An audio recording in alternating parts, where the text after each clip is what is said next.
I get, there's two ways to look at it. From a fan perspective, I'm no different than anybody else. I'm watching, the football teams I like, or the baseball or hockey or whatever. I'm watching those teams play, and I want them to win. And, so you see, you're looking at it in that regards.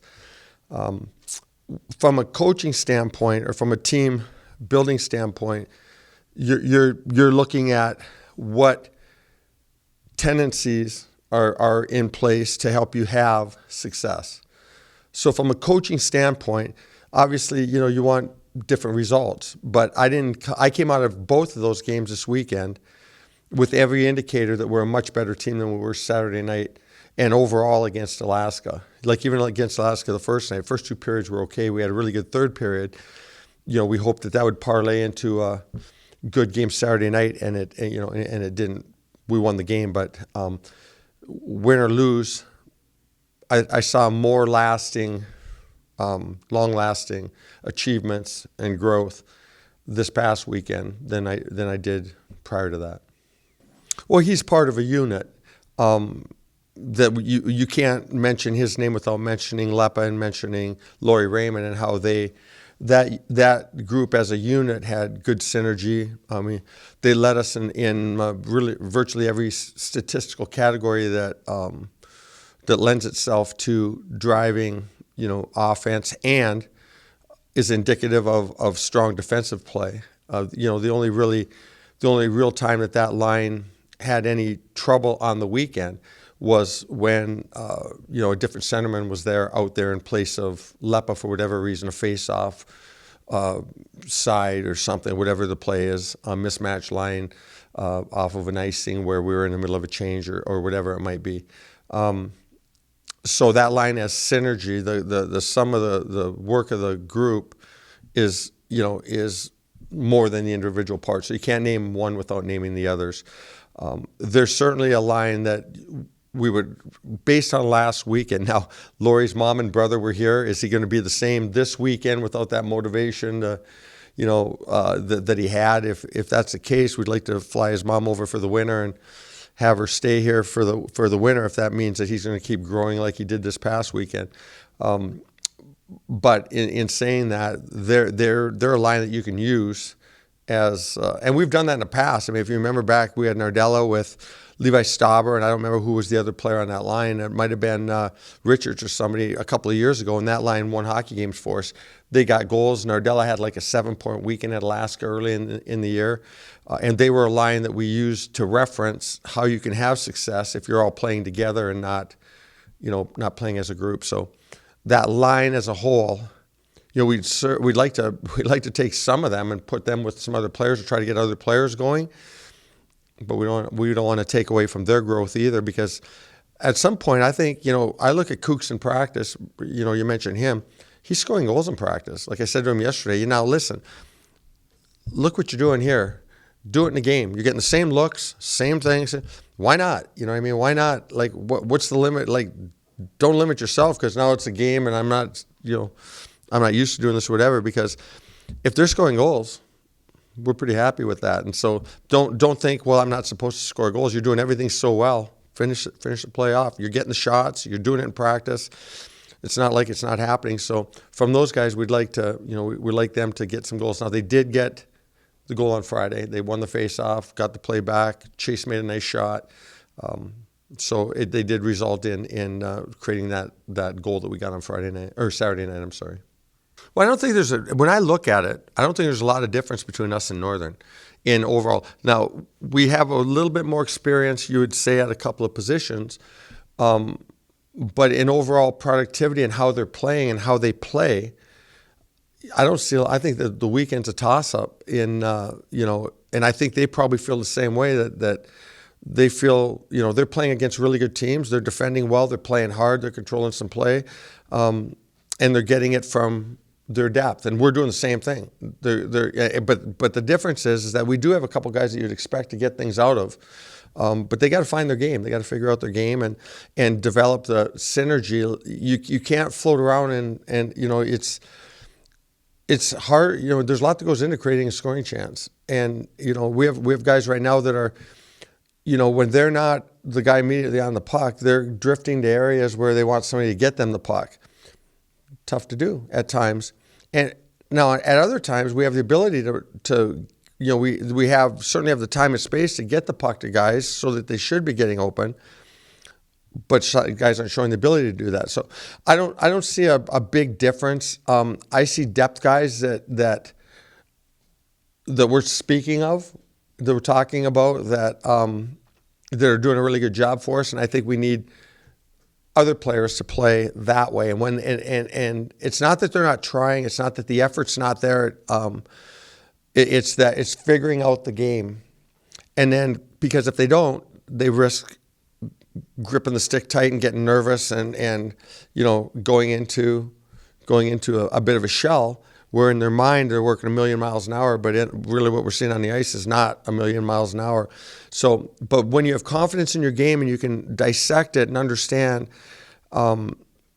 and you have a good understanding and a good foundation of the game, a good structure, at the base level, everything will fall into place. You get that part in place, like me with golfing, world's worst golfer. I've said it many times, but I can be so bad that if I go out all the time, I can figure it out a little bit. But without that foundation, it's always like starting over every time I start. And I said, so I like to fish because I can drop a line in the water and have a chance of getting a fish to bite as easy as anybody else. But that if I took lessons and did it and then practice those lessons, I'd start out in a good place and go to a better place. And that's part of learning. It's not that the effort's not there. It's that guys need to learn that have maybe never had to do it in the past because it's come easy and they've always been the top guy. They could always go through the motions. They never had to be that person that paid that attention to detail to be able to play and get that extra ice. That's part of their development here is that we need to help them do that, and then they need to put that in their DNA. Like some guys have done in the past, and then other guys struggle because they never learn the game, so they're always vulnerable to have an off year, because of the base that they've developed over time. But I do again, we do have 4 or 5 guys that are really playing off each other, are attentive to detail. There's other guys that aren't in the lineup that we think should be because they have the ability, but they can't figure out. They're not quite at the skill level as some of our other guys consistently, and they're not displaying that knowledge and that ability to forecheck and defend and transition and things. Well, I think you can see, he's a good player. He's a good kid. You could see, though, why he was a third-line player at New Hampshire, because some of those things that you saw and that you see, you can't do in your top 6. And you have to play with a lot of energy and a lot of, again, synergy and commitment to be that fourth line guy, that fourth line that's going out and does everything well for you, because they might not have all the skill in the world to make plays, but they can shut a game down and they can control momentum with energy and proper execution. They just can't put up the points at the other guys. So you can see why he was locked into where he's locked in.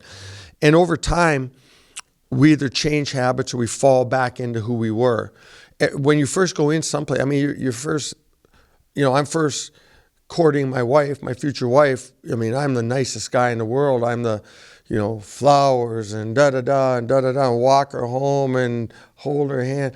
And then you get into the, you go back to who you are, and all of a sudden you neglect to see that beauty and to pay attention to the detail that you need to pay attention to keep that relationship growing, until you're threatened a little bit by the next, Johnny come lately, and then he'll give her that attention. You know what I'm saying? So that's part of maturing, that I think Stiven has to learn. That we really liked him. Loved him at the start, competing hard and doing everything. And then you get, that initial luster wears off a little bit, and he's got to develop his complete game, because he needs to make other players better with his ability. And not just when someone does the work, gets the puck on his stick, but when on the breakouts, in the D zone cover, on the neutral zone forecheck, all those things to drive that drive possession and drive offense, because he can certainly make a play. And the more he does that, the more chance he'll be of achieving his dreams of being an NHL player. Really good. I've enjoyed him here. Really good kid. Really good player. I think you saw a little bit of frustration on Saturday night, and that frustration in a lot of ways led to 2 power play goals that were the difference in the hockey game. I think our goaltending is okay. I think Clarkson's goaltending was great. I think Alaska's goaltending was good. I thought that Maxey was good in that series. But when we look at things, we're our expected goals. We're like one of the top teams in the country on expected goals against. Like, so what we're allowing that analytically through AI generation, what should be an expected goal, like what should go in the net versus what goes in the net. In allowing those opportunities, we're one of the top teams in the country. In stopping those opportunities, we're okay. We're okay, but we're not giving up much. But we get some big saves, but consistently, we're spoiled. We're used to having a goaltender in here who, if you look at now, it's hard to see him. I got sent some pictures from a former player of mine that lives in Sweden and was watching Blake on television. Sent me the picture saying he's a great goalie. We're used to having, and it was hard to see him in red or orange or whatever color it is. And I noticed he doesn't have the Finnish. He's in Sweden playing. He doesn't have the Finnish flag on the back of his helmet. He's got the American flag. Probably a good move on his part. He knows how to play that game. But we're used to that.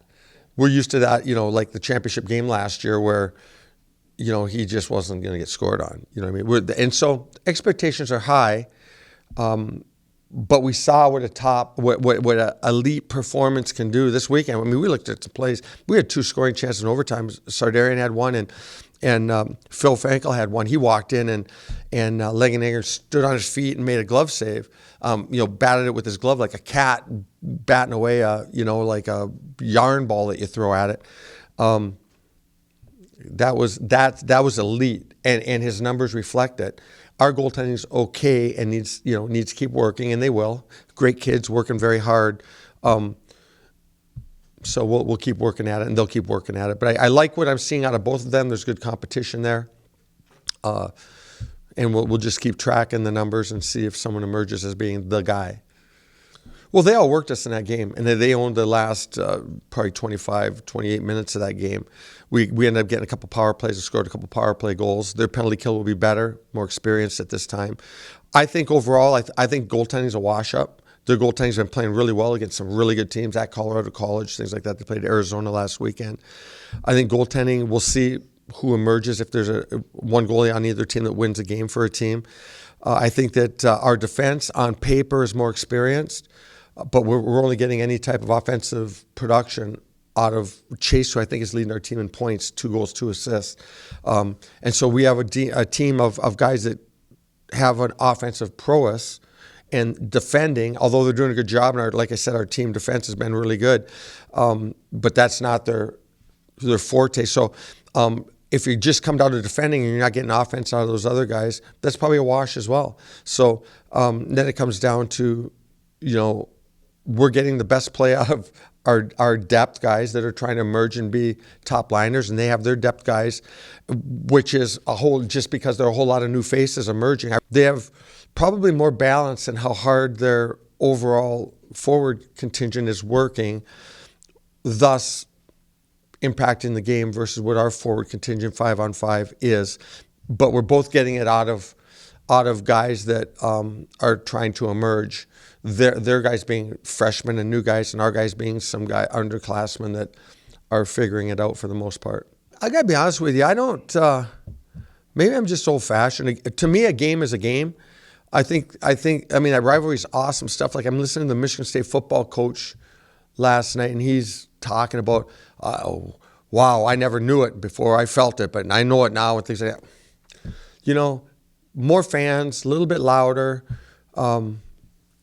But if you're playing the way you should be playing, you're playing with that extra oomph every time you play. So to me, it's a hockey game without all the extra hype that you expect your guys. You only play 34 games, regular season type games, 34 and then a couple playoff games if you're fortunate enough to make it. Every one of them should have that energy. The rivalry is a great thing for the fans. And it's something that you look forward to at the end of the game because it gets celebrated maybe a little bit more based on, the surrounding hype and things like that. We have the fortunate opportunity with the proximity to have Northern fans at our game and have our fans at their game, which fills buildings up. But I look at a game, to me, a game is a game. I don't go in there and say, fellas, this is... Now, I know that they did that a little bit on their press conference and things like that earlier in the year. Beat Tech, beat Tech, beat Tech.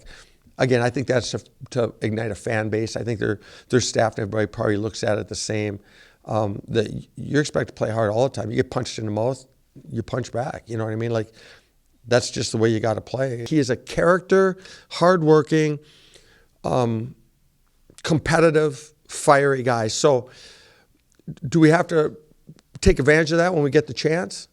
The answer is yes. You have to take advantage of that, or else you're going to face it over and over and over again, and that will be the difference in the game. And the only way to settle that down is by putting the puck in the net in the power play. If not, keep it up, boys. Keep it up, boys. They can't score in the power play. Keep it up. Get one by one. Let's see the last team standing, and let's make sure it's us, fellas. So do we have to score on that? Yeah. Do we have to compete back? Absolutely. It's that's the way they're going to play because they're developing a culture and a competitive environment just like we do every year. We ask the same thing of our guys every single year.